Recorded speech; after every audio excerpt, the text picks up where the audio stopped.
بسم اللہ الرحمن الرحیم۔ السلام علیکم۔ دوسرا شخص جس کا نام ڈیموستھینس تھا اس دور کا ایک مانا ہوا اور بے مثال خطیب سمجھا جاتا تھا۔ وہ ایتھنز کا رہنے والا تھا اور سکندر کے باپ مقدونیہ کے بادشاہ فلپ کا بدترین دشمن تھا۔ اپنی پرجوش تقریروں اور آگ برساتے خطبوں میں وہ اہل ایتھنز کے دلوں میں فلپ کے خلاف نفرت کی آگ بھڑکاتا رہتا تھا اور انہیں ہر وقت اس کے مقابلے کے لیے تیار کرتا رہتا تھا۔ ڈیموستھینس اپنی خطابت کے جادو سے ایتھنز کے لوگوں کو سکندر کے باپ فلپ کے مقابلے پر لانے کے لیے یونان کی قدیم بہادری، غیرت اور آزادی کی شاندار داستانیں سناتا۔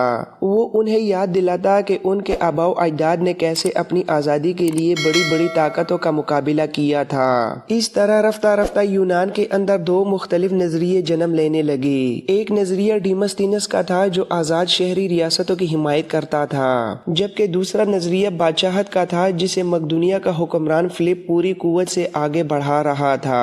اہل ایتھنز ایک طرف فلپ کی بڑھتی ہوئی طاقت سے خوفزدہ تھے تو دوسری طرف ڈیموستھینس اسی خوف کو اپنے مقصد کے لیے استعمال کرنا چاہتا تھا۔ اس کی پوری کوشش یہی ہوتی کہ ایتھنز کے لوگوں کے دلوں سے فلپ کا خوف نکال کر اس کی جگہ اس کے خلاف شدید نفرت بھر دی جائے۔ وہ جب بھی لوگوں سے خطاب کرتا اس کے الفاظ میں ایسی کاٹ اور تاثیر ہوتی کہ سننے والے بے اختیار اس کے سحر میں جکڑ جاتے۔ اکثر وہ سکندر کے باپ فلپ کے بارے میں نہایت سخت اور تند و تیز الفاظ استعمال کرتا۔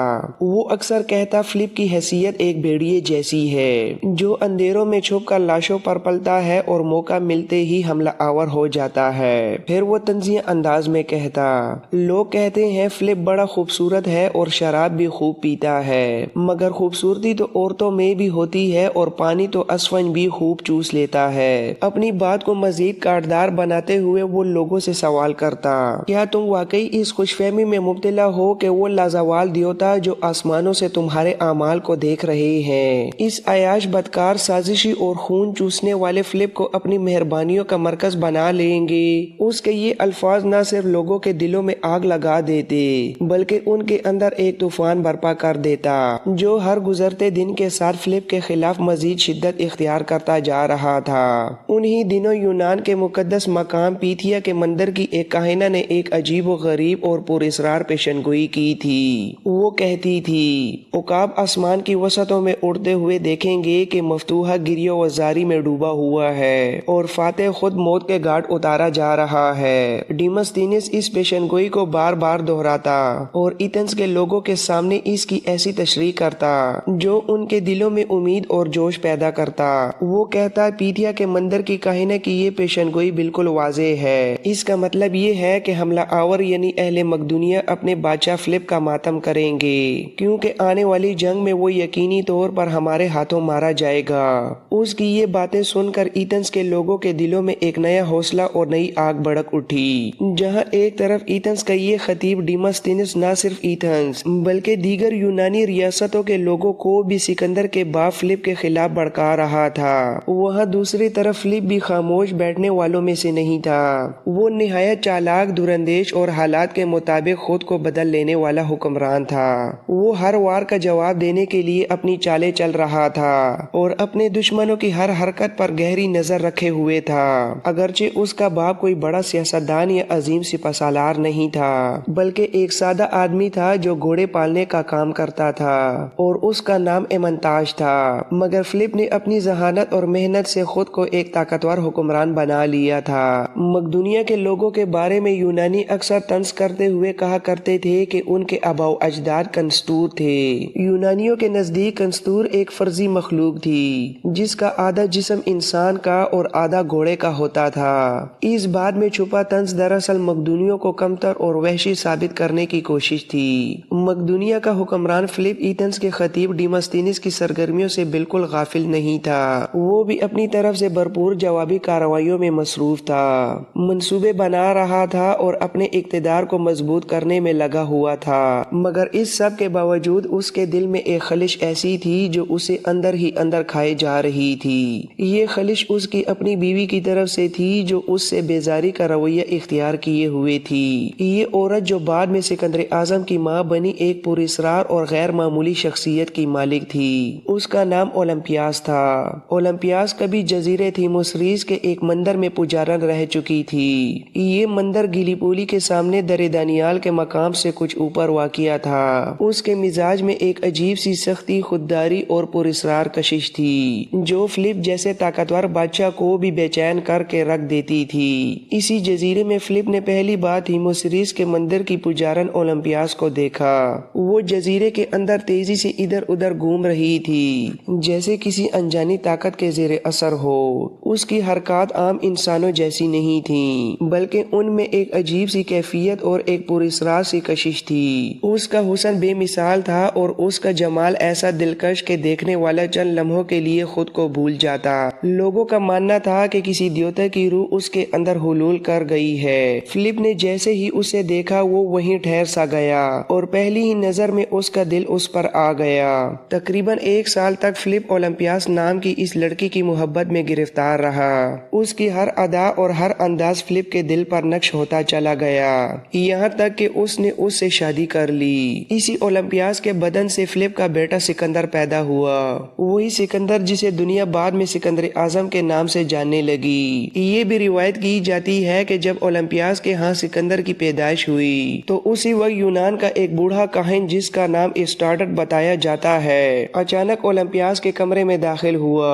وہ سیدھا اس کی خوابگاہ تک پہنچا اور پراسرار انداز میں فلپ اور اولمپیاس کو مخاطب کرتے ہوئے بولا، غروب آفتاب کے وقت میں نے مشرق کے افق پر شعلے بھڑکتے ہوئے دیکھے ہیں۔ یہ الفاظ محض باتیں نہیں تھیں بلکہ ایک گہری پیشن گوئی کا اشارہ تھے۔ وقت گزرنے کے ساتھ یہ پیشن گوئی سچ بھی ثابت ہوئی۔ چند ہی دنوں بعد خبر آئی کہ سکندر کی پیدائش والی رات ایشیا کے ساحل پر ایشیائے کوچک کے قدیم شہر ایفیسوس میں دیوی ارتھمیس کا عظیم مندر آگ کی لپیٹ میں آ کر جل گیا تھا۔ سکندر کی پیدائش کے ساتھ ہی فلپ کے ساتھ ایک اور حیران کن واقعہ بھی پیش آیا۔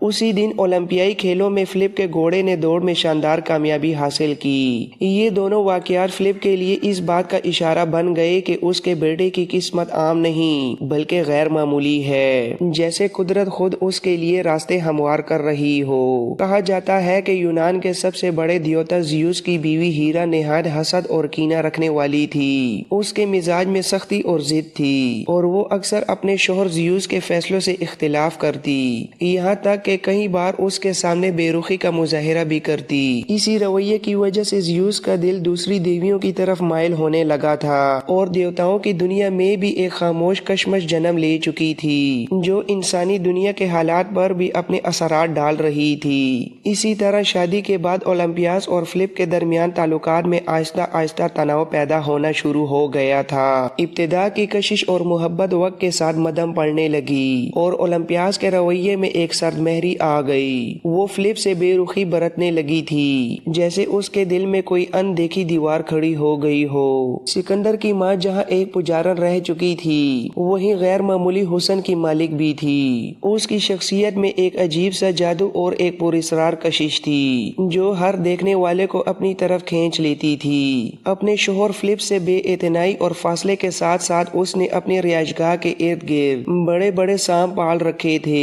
یہ منظر خود میں ہی خوف اور حیرت کا عجیب امتزاج پیش کرتا تھا۔ اس کی خوابگاہ کے اندر عشق کے پیچھے کی بلیں پھیلی ہوئی تھیں جو دیواروں اور ستونوں سے لپٹ کر ایک پراسرار فضا پیدا کرتی تھیں۔ اولمپیاس مذہبی رقص میں غیر معمولی مہارت رکھتی تھی کیونکہ وہ ایک عرصہ پجارن رہ چکی تھی، اسی لیے اس نے اپنی خوابگاہ میں رقص کے مختلف سامان بھی سجا رکھے تھے۔ حیرت انگیز بات یہ تھی کہ وہ سانپ جو اس نے پال رکھے تھے انہی بلوں کے اندر سرک کر اپنی پناہ گاہیں بنا لیتے تھے اور یہ سب کچھ اس کمرے کو ایک عجیب خوفناک مگر پرکشش دنیا میں بدل دیتا تھا۔ اپنے ماں باپ کے درمیان اس سرد مہری اور فاصلے کو دیکھتے ہوئے سکندر بچپن ہی سے کچھ خاموش اور گوشہ گیر سا ہو گیا تھا۔ وہ دوسروں بچوں کی طرح شوق اور بے فکر نہیں تھا بلکہ اکثر تنہائی میں کھویا رہتا۔